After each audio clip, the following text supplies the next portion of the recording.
Hello, this is Joe Pryor with the virtualrealestateteam.com in Oklahoma City, and I'd like to address those buyers of distressed properties that are out there.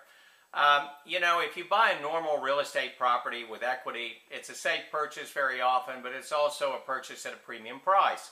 That's just the nature of the situation, and you may not want to do that. Maybe you're one of those people that wants to find a deal, for want of a better word, on a home. And so what you say, well, I'd rather have something where somebody's been in trouble and I want to take advantage of that.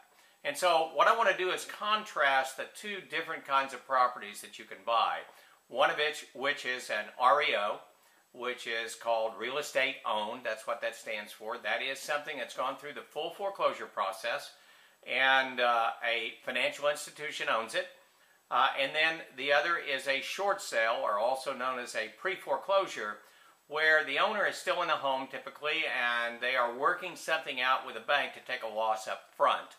And so these are the two types of properties that certainly you can buy less than fair market value. Now, I'm a short sale specialist when it comes to listings, so I'm not going to try today and tell you which one is best because you might call bias on me. So what I want to do is just talk about the details of both and tell you some of the things to look out for if you're looking for these types of properties. So let's start with the REO, the real estate owned property. So now it's been taken back by the lender. They've hired a realtor, and so it is now back on the market. Now, first of all, the properties are empty, of course, because the people are gone. Second of all, as a rule, the utilities are not on, and the plumbing has been winterized. In other words, they've blown all the water out of the lines, and they have an antifreeze in there so that the plumbing is not operable. And so what you're doing is you're walking into a home that sometimes we call haunted because, well, it's just nobody is there, no one's living there, and nothing is being used. You don't have any idea how long it's been there, so you certainly, in that condition, so you want to find out how long has the system's not been running. You have no idea whether anything is good or bad. Some are in good condition when you walk in cosmetically. Some have been hammered. But you are buying these in the as-is condition. Now, you can typically get an inspection done on them. I certainly recommend that. And it's going to be a little bit more expensive because you're going to have to get things de-winterized. And then you're going to have to re-winterize it. So it's something that you want to take caution on. They're not going to do repairs, but at least you need to know if you're getting what you bargained for in that value that you're hoping for. Now, the other thing I would be concerned about on a foreclosed property of this nature is that they're typically set up to get multiple bids. In just almost all situations here in Oklahoma City, they're getting multiple bids. First of all, they'll typically have it as a silent bid, so you won't know what other people are bidding on, what price that they're bidding for the property. Second of all, there'll be a deadline. They say, well, it's 10 days from now, or whatever it happens to be. And so normally if you're there first with an offer, like on a short sale, you're going to, hey, I'm going to get this thing probably at the price that I want. That is not the case. Now, one warning is that auction mentality. I started out in 1989 in the VA and HUD repo business, and I saw people getting, thinking they're going to win the lottery if they got the house. And so the house would be listed at 80, and they say, well, let's go 100. Do you think that'll get it? And I'll go, sure, it'll get it, but you'll get it in the end because you're not getting a good value. So work with your realtor on establishing your limits because, folks, there'll always be another house out there. Unless you're dearly in love with this and it's the absolute house that you want, be very, very careful about what you're buying it for because remember, once you get into this house, you're going to have to fix it up. You're going to have to live in it. And so the purchase price plus what's got to be put into the house is what the ultimate price of that house is. So my caution to anybody buying an REO, remember that it's going to be multiple bids. Remember there's an auction mentality out there. It is not a question of you beating someone else. It's a question of getting the house you want at the price you want. Now, on the other end of the scale is what we call the short sale or pre-foreclosure. This is where a lender works with the homeowner through a realtor like myself. There needs to be a realtor involved to take a loss up front. Now, a lot of people think that lenders don't want to do it, that there's some conspiracy that they're going to foreclose on these properties and make a bundle. Well, that's so off the truth.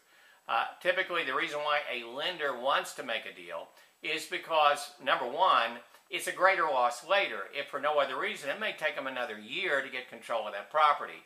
And knowing the time value of money, that's a year without having their asset in their possession where they can do something with it. So that's one of the reasons. Second of all, because of other issues with foreclosures, there's a lot more expenses involved. In other words, they've got to spend thousands and thousands of dollars on the legal process, on attorneys. So there's every reason for them to want to do this. Now, it's listed like a normal home, but it's listed as lender approved. So unlike short REO properties where all these bids are being sent to the lender for them to make the decision, in the case of a short sale, it's a one-on-one. Only one offer is sent to the lender. So if you give me a bid on a house that's a short sale, then what I'm going to do with that is I'm going to discuss it with my seller. We're going to try to determine if that's a decent offer, if we can get it past the lender. We don't know for sure, but even if it's 25% below fair market value, it's a good chance we're going to do it. Now, it's going to be in an as-is condition like the REO, but somebody's living there. And so you can see if you walk into the house and the air conditioning is on, is it cooling? If it's in the winter, is it heating? If you turn on the plumbing, you go to use the bathroom, does it work? You're going to have a better understanding of what's going on with that. Plus, the seller is still going to give you a full disclosure about whether things work or don't work. Is the roof bad? Have they had foundation people out there? You're going to get a lot more robust information about that short sale. And so you have, up until the time the lender comes back with a decision, you have the right to that house, just one-on-one. Now, they can accept your offer and you go, great, at X number of dollars, that's what I wanted it for. But you're still going to get the opportunity of a counter. If the lender comes back and says X times $5,000, you can either accept it or not. You still have the ability to walk away.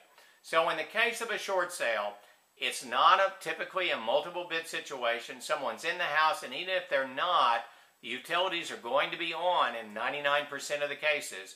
So you have a good idea if things are working. It's still subject to inspection, even though it's an as-is condition. You're still getting it as a value, and so there are advantages to going with the short sale route if you have a realtor that knows what they're doing on the selling end, knows how to get it through, knows how to price it properly. Certainly we can help you in doing that. So if you are a buyer that wants to buy a distressed property, we will be happy to advise you on both. We're experienced on both, and we will make sure that we help you do the right thing. This is Joe Pryor with the virtualrealestateteam.com in Oklahoma City, where we deliver traditional real estate values with the speed of technology.